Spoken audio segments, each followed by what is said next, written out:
world at any given time. We could send a number of airplanes with the materials and dispensing equipment we had, and probably control the weather all the way around the world. Why? Because you said it was on. It's on seven major front lines.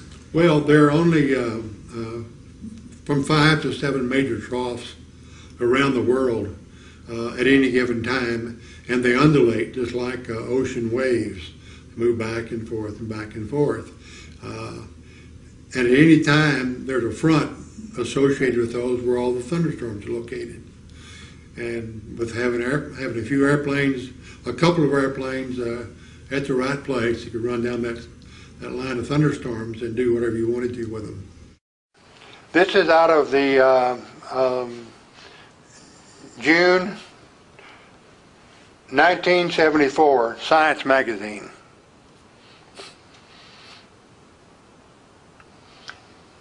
And this article was actually written in it says it's written in 1974. Yeah, it was 1974. And this is when the Senate got wind that something had been going on in Vietnam that they didn't know about, and they wanted to know about it. Well, it's interesting to note that this project ended in 1972. It started in 1966. So you can see the secrecy. Senator Pale was a kind of aggressive senator about people doing things that the Senate didn't know about. He got wind of it and he asked for a briefing. And a Colonel Sasser, I believe his name may have been something else, but a colonel, Air Force colonel, gave them a briefing, gave his committee a briefing, and told them it had been going on since in a research configuration from 1966 to the present time. President Johnson was very mild. It turned out that he had known my father. So we had a little old homecoming there for just a few minutes. And then he asked me what I was doing and told me he had read and been briefed on what we were doing and how we were doing it. And he asked me my opinion of it and asked if I thought that we could continue that. I said, well, I see no reason why we can't continue it, because we'll have the same kind of weather coming up again in March of next year, and we can seed and make rain right into the monsoon system. And we can then extend the monsoon system well past this August end to maybe the first week in November. He didn't say a whole lot about it, except he thought it was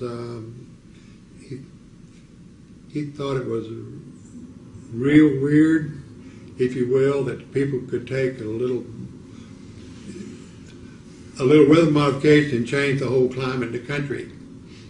When I came back to the States, where I had time to do something as far as weather modification was concerned, I went back to my duties, if you will, as being the military member of the Project Storm Fury Advisory Committee. Without getting anything classified, can you tell us about some of the tests you did in China Lake? Well, of course, in China Lake we had different manufacturers of these cloud seeding devices. We had different yields for them. We had different burn times on how fast we wanted to put all this nuclei out. And so we tested all those things in China Lake.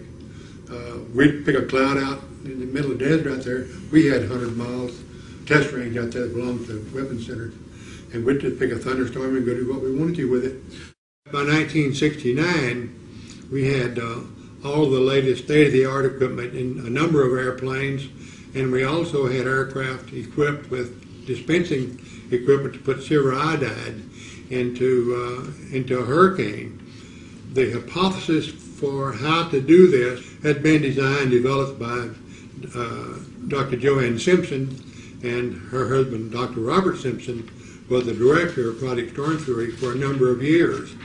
And we followed her hypothesis, which said that if you seed enough clouds in the right front quadrant of a hurricane where the energy cells are, you may build a second eye, or at the minimum make this original eye much bigger, which meant you have a reduction in wind velocity.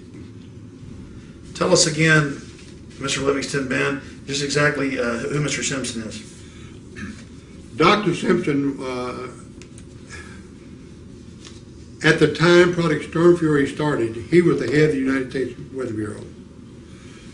With the funds being made available for Project Storm Fury, they created a new department or new entity of government called the National Hurricane Research Center.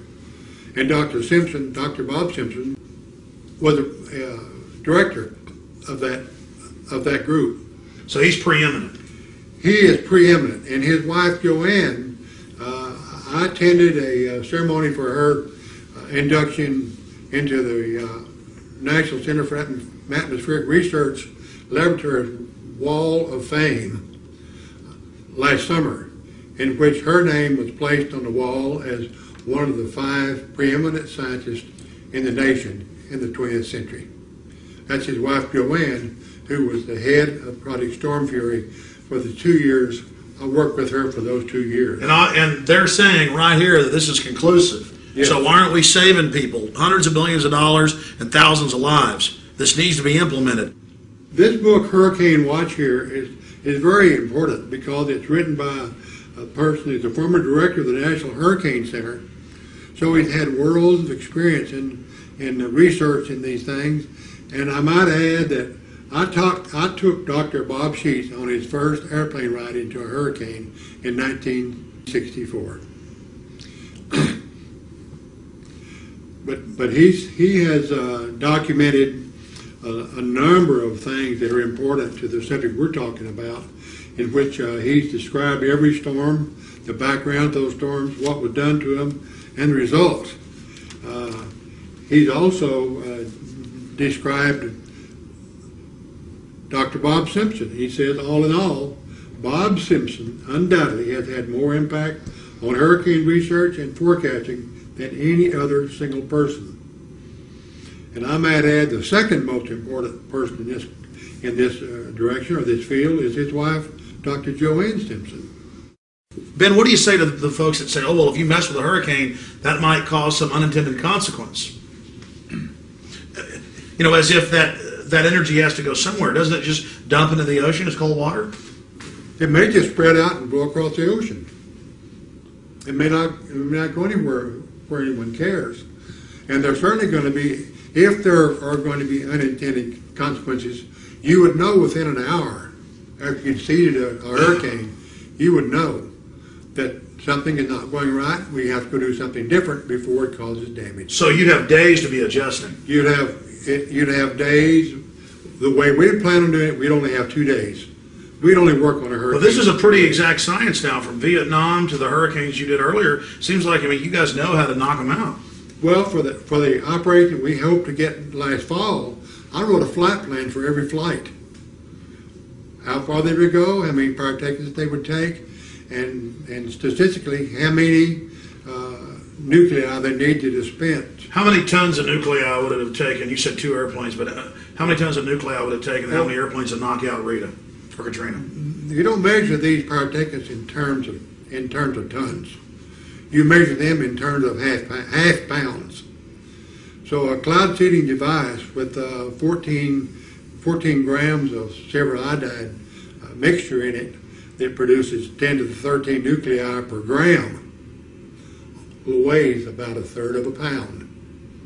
So 400 of those things weighs 120 pounds. The composition of a hurricane may have dozens of energy cells in it, and they're like the pistons in an engine. They just chug, chug, chug. They get stronger and stronger and stronger because they feed off the warm air below them. And they eventually turn into this thing they call a hurricane with all of these energy cells in it. We know where those energy cells are. We know what makes them tick. We have the materials, if you will, to alter those energy cells and decrease the maximum surface winds in a hurricane. On August 18th in 1969, Hurricane Debbie was seeded 5 times at 2-hour intervals. And the maximum wind speeds had decreased from 115 to 80 miles per hour That's a pretty remarkable reduction of more than 45% in damage reduction potential.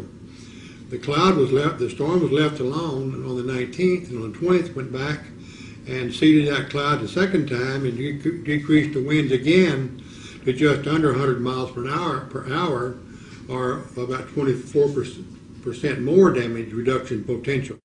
The results from the Hurricane Debbie experiment seemed so positive that many individuals believed the project should go operational, seeding major hurricanes that threaten land. A team of scientists at Stanford Research Institute at Stanford University did a decision analysis on all past seeding events, including the Esther, that's the 1961 and 1963 experiments. Dr. James Matheson of that group, reflecting their views, stated, "We claim they should consider seeding now if a big hurricane comes straight from Miami."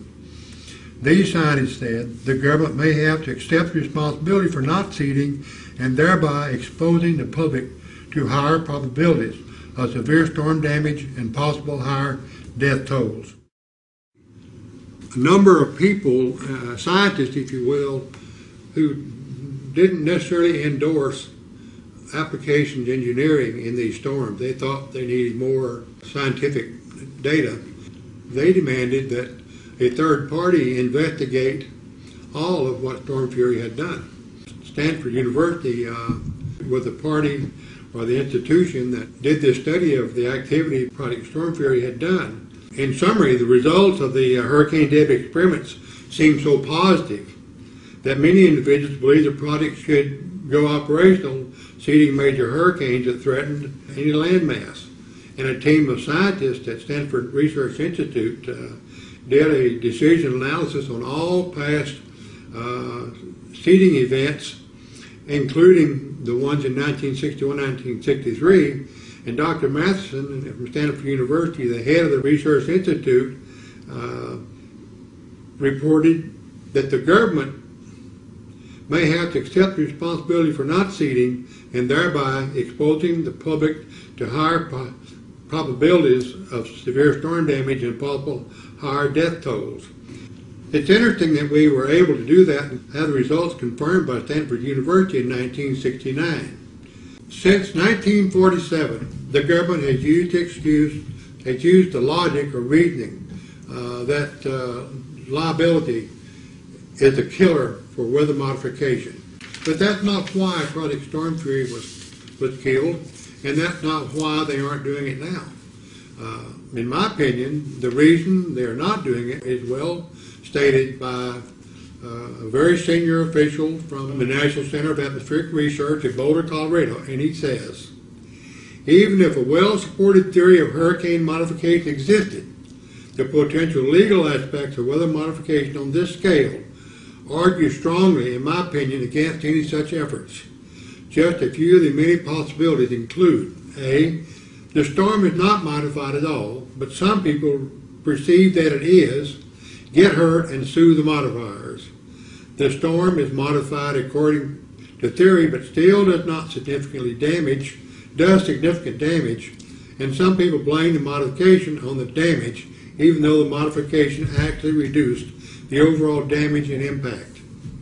And third, the modified storm produced winners and losers, and the perceived losers sue. For example, what if soon after the seeding the hurricane abruptly changed course? This happens all the time in nature. The people affected by the new course might well blame the modification effort and sue. Yeah, if you study the situation, you may learn, and very diabolically so, that you don't like to believe this, but there's a possibility, and the economics of it verifies the fact that there is so much damage done that the construction industry in general all over the United States benefits because the cost of material goes up. So the insurance company may or may not gain from having these damage reductions take place. As far as